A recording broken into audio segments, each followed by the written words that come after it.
What did we learn today, Bunny? Oh my God, our minds are blown. It's all connected. Hi guys, I'm Heather. And I'm Rachel. And we are the creators of ALOHA Collection, the original splash-proof travel bags. I was a private mortgage banker, and I always dreamt of having my own business and traveling the world, but I never had any ideas. But then I met someone who had a lot of ideas. I was traveling the world as a flight attendant, wanted a business, but had no business skills. The phone rang. Hello? Hey, Rachie. I'm coming down to San Diego this weekend. I want to hear your business ideas. Being a flight attendant, I had to travel light, and I was always rushing from the beach to the plane with a wet bikini, and that's where our story begins. We believe traveling with friends is the best. Sometimes having no plan is the best plan. Sometimes. Cheers to health, wealth, love, and the time to enjoy it.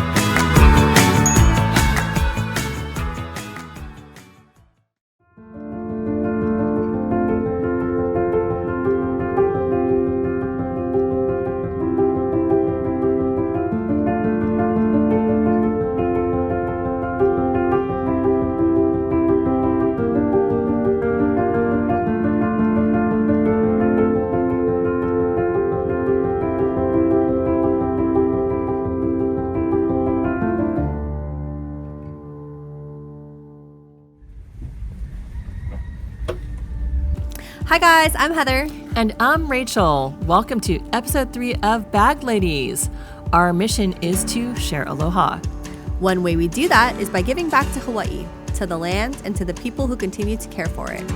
Both of us have roots here, and it's important to stay connected to the land our ancestors cherished and to the people who continue to honor its spirit. We're excited to share the stories of some incredible people working to restore and protect the Āina, our land.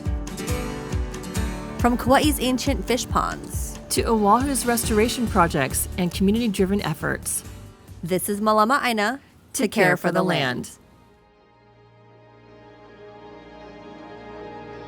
There's a saying that we have in Hawaii, "I kalela no kiola, I kalela no kamake," which means like through your words or through the language that you use to speak, you're either breathing life into something or you're breathing death into it.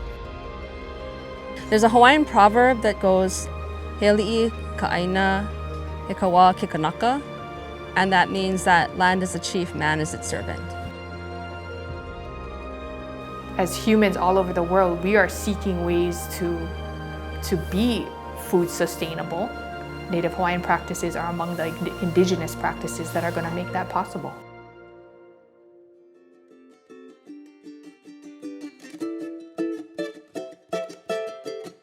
Aloha, my name is Tina, and I'm Heather's sister. When Heather and Rach first started ALOHA Collection, they approached me because they wanted to be able to donate a percentage of their profits to different organizations that were doing Mālama Āina work. And I happened to be working at the time at a conservation nonprofit and had been very connected to different folks, different huis, as we would say, in the Hawaiian community, throughout the Pae Āina, throughout Hawaii, who were all doing work to care for our lands and waters.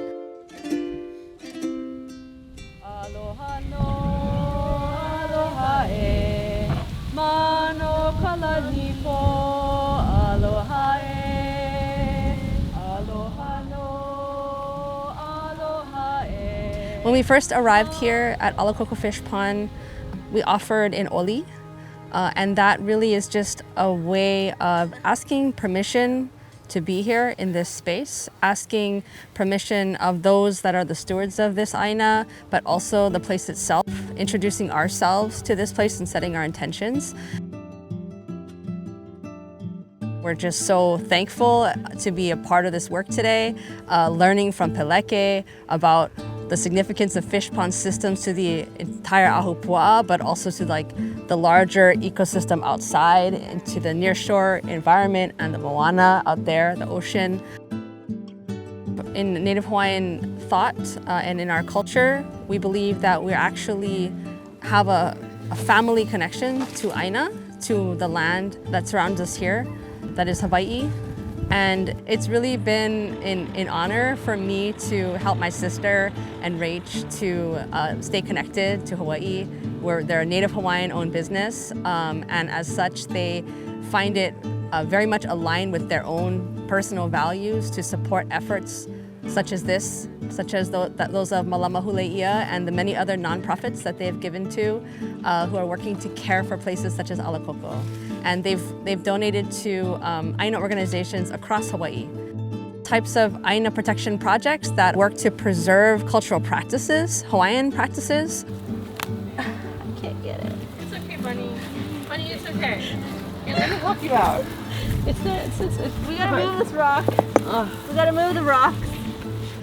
And I'm gonna say today it's really amazing to see my sister Heather using a polar bear to pull trees out of the fish pond wall.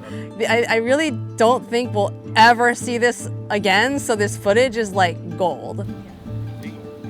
Yay! Uh-oh, don't fall. Nobody fall.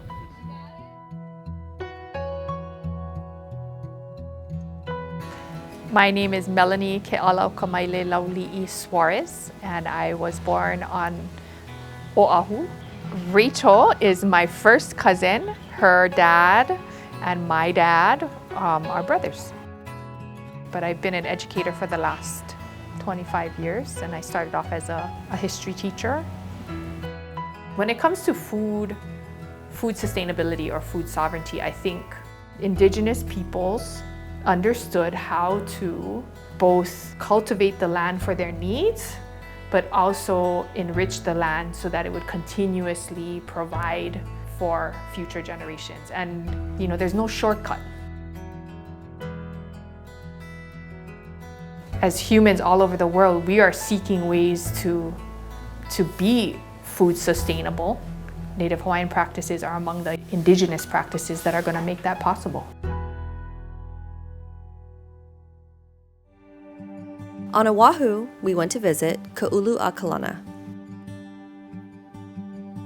There we met Kaleo, and I was so blown away Oh my God. by his storytelling. I could completely see his vision. Oh, it was so inspiring. Aloha kako, my name is Kaleo Manuiwa Wong from Ko'olapoko, Oahu. Growing up here in Hawaii, I always knew the importance of connecting to land and to stories and to our native plants and ecosystems and fish and birds and all of those things. After high school, I was lucky enough to go into college where I enrolled in Hawaiian Studies and Hawaiian language programs at the University of Hawaii. Shortly after that, I began working as a conservation biologist, where I would get dropped off in remote locations on this island by helicopter, camp out for the week, taking care of endangered birds, plants, tree snails. Although my conservation biology work was extremely fun and rewarding in its own way, it was missing a community aspect. Yes, we were saving endangered species from going extinct, but what about all of the rest of our community? And what are we doing to better them? Not just our endangered species, but us as a whole, as a collective. And how do people fit into the story of endangered species, as we are a mirror of what these species are of us? So my wahine and I, Maya Safri, we began our nonprofit called Kauluakalana, where we engage with local schools 3 to 4 times a week. We host community work days every second Saturday of the month. We go into classrooms to talk to our kids, and we look for ways to strengthen and build relationships between our community, our people, and our sacred places here in Kailua. We had a group with us today. Some of these kids are out there from our local high school, and they were out clearing the vegetation off of our fish pond to create space to grow fish again and to create habitat for our critically endangered water birds that exist in this area. And we attempt at building relationships through 3 primary areas. One of them is through huli kalima ilalo, turning our hands towards the ground to do work, put our hands in the soil to grow the food, grow the things that feeds us in the many ways. Through ha'i mo'olelo, through telling the stories, the traditional stories that come from our place here in Kailua of Kauai Nui, of this ahupua'a. And through the practice of hanai, through feeding our people the foods that is grown here. As you can see on this side, there's different levels, different stages of kalo that's being planted. And some of them are full of piled up vegetation, and that's really about putting nutrients back into the system and feeding all the microbes that live inside the soil. The word for microbes is akua, and akua also means a god or gods. And so as a farmer, if the goal of the farmer is to grow the microbes and the soil, it's really about feeding all these tiny little gods that exist in the soil that then goes and up into the kaolo, it's uptaken into the plants. And then we ingest that plants, and so all those tiny little akua become a part of us. And so it's really, when people say you are what you eat, it's true because all those microbes are now in us, and we're all part of the system. So returning people and community back to Āina and eating our foods puts us back into this whole cycle of we are literally eating and becoming a part of the land and the land being a part of us. I think my biggest takeaway from this whole experience is to give is actually to receive. Yeah, it was incredible, you know? I mean, when we give back to the land, we receive more than we ever imagined. I actually never thought I'd see you get your hands dirty. I know, my first time in the lo'i. How did it make you feel? Really good. It felt really good. So I think that actually caring for the land isn't just a responsibility, it's a privilege. And we encourage all of you to go out to your communities and see where you can volunteer. Thank you so much for watching. Mahalo. Hi guys, I'm Heather. And I'm Rachel. Welcome to episode 3. Let's start over again. Should we start over again? Yeah. I can't, I like it. Some have really deep lo'i, or you jump inside a lo'i and you're like 4 feet in mud. And when we give back to the land. There's a place for everybody. There's hope. There's hope. Highly scientific studies with 3rd graders. Okay. Yeah.